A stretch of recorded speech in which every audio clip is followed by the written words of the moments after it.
ang mga taong humusga, 18 senador, ang mga Hudas na mukhang alagad, ngunit ang kanilang mga kilos ay balasubas.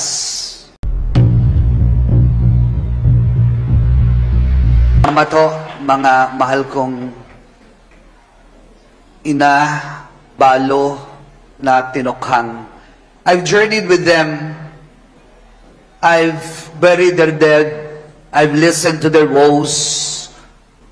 We have exhumed some of their dead. We have inurned and laid to peace their remains.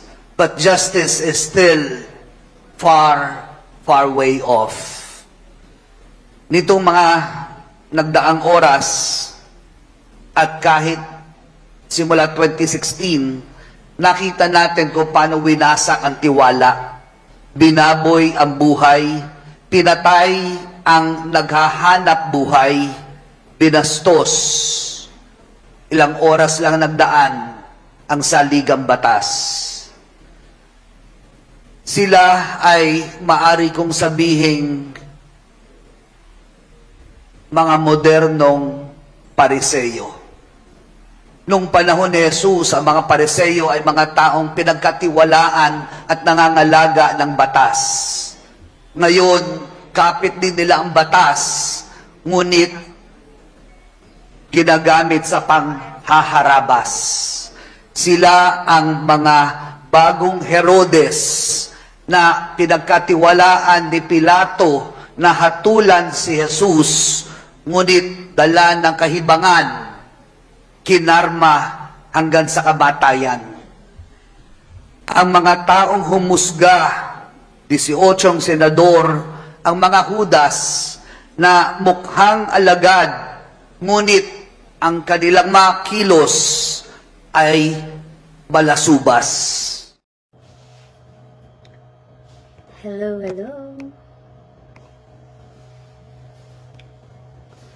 Walang tulog. Hintay natin sila. Hintayin. Pag-usapan natin yung si Father Flavor. Talaga namang na-trigger ako dun sa kanyang selective justice. 'Di ba? Gusto ko siyang pag-usapan kasi mga katulad niyang pare ang dahilan bakit hindi na ako Katoliko ngayon. Yun. Para malaman din ng mga ibang pare na matitino. Alam mo yun? Alam niyo yun? Alam mo yun? Yan. Pag-usapan natin si Father Flavor na kung anong tawag dito? Ipaglalaban ang hustisya para raw sa bayan napaka-selective. Diyos me. 'Di ba? Si Father Flavor. Flavor of the month. Kasi selective ang kanyang pagpili ng hustisya. Salamat naiirita ako. Lahat naman ho tayong makasalanan. Pero ang nakakaya, yung isang pare na kung makahusga at makatawag ng Hudas, kung makapagsalita, mas Hudas pa. Alam mo yun? 'Di ba? Hello sa inyong lahat. Yun, 'di ba? Grabe yung mga bitter dyan. Nakakalungkot. 'Di ba? Nakakalungkot. Sige, pag nag-300 na tayo, let's start. Nag-umpisa na naman, 'di ba? Alam niyo ako, hindi ho ako perfectong tao. Marami rin ho akong maling nagawa sa buhay. And lahat naman tayo ganun, 'di ba? Ang nakakalungkot lang at nakaka-disappoint, mas madalas kung minsan yung supposedly na magbibigay sa atin ng inspirasyon para gumawa ng mabuti at ng tama, yung pa yung kung what do you call this? Kung lumabas or magsalita ay napakamali at selective lang. Kasi, may isang pare, si Father Flavor dyan, na lumabas ako naiirita ako. Ayoko na sana na magsalita about them or about religion.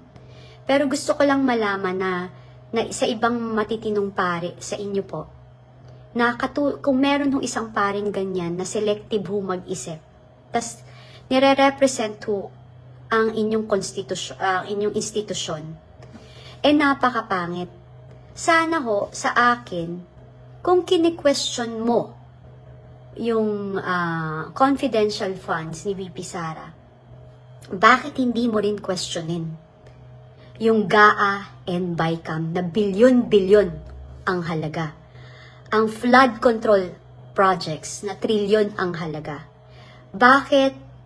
Dahil hindi nyo nagustuhan yung desisyon na ibinalik sa Kongreso ang impeachment, what do you call this, documents, and kasi may mali na nakikita ang Senate, is grabe kayong bumanat. Bakit ho kayo nananahimik dun sa issue ng flood control projects na yung PhilHealth Fund, Father Flavor, na mas bilyon na ang daming mamamayang Pilipino ang may kailangan?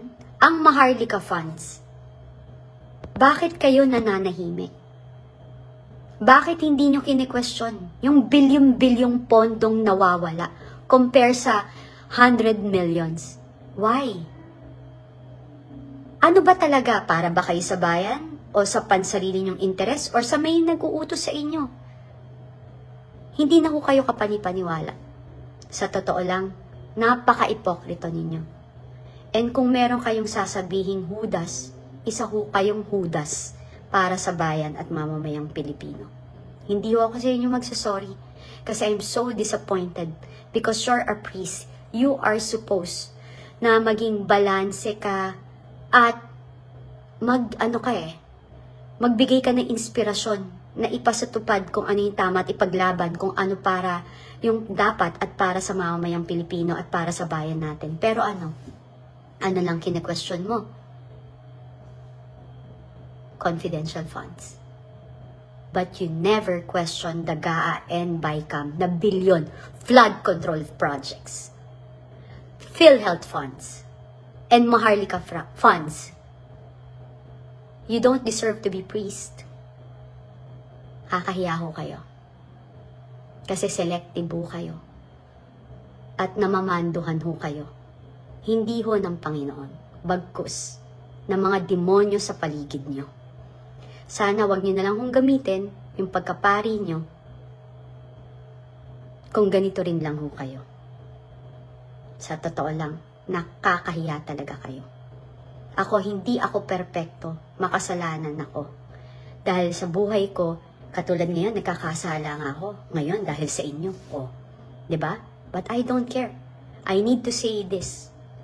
Kasi yung feeling nyo kung kayo lang pwedeng magsalita, kaming mamamayang Pilipino, pwede rin hong magsalita. Hindi ho tama yung ginagawa nyo. Questionin nyo yung GAA and BICAM. Questionin nyo po yung nawawalang flood control projects. Ang dami pa po. Pero ano mas pinipili nyo? Sabihin na natin na, bakit? Malaki rin naman 100 millions worth. Ano yung mas malaki, yung billion? Yung pag nagbabaha tayo, ang daming naperwisyo, daming namatay, ang daming nawalan ng bahay. Ang daming nawalan ng kabuhayan. Flood control projects. Bilyon ang halaga. Walang nagsalita ni isa sa inyo. Ikaw rin, nagsalita ka ba? Hindi. PhilHealth funds, pinaglaban mo? Hindi. So, anong sinasabi mo sa akin? Para sa bayan? Selective justice ang gusto mo. Ikaw yung paring sumisira sa institusyon ninyo. Isa ka doon. Huwag mong gamitin na ang pagiging pare dahil mahiya ka sa Panginoon. O kaya, mag-retire ka. Huwag ka na magpare. Lumabang ka na lang. Hindi ka para sa mamamayang Pilipino. Tsaka hindi ka para sa bayan. Nakakahiya ho kayo. Sa totoo lang. Yun lang ho. Huwag niyo hong gamitin ang institusyon ninyo Dahil nasisira ho ang mga paring matitino dahil sa ginagawa nyo. Ingat ho kayo, pagdadasal ko ho kayo. Bye everybody.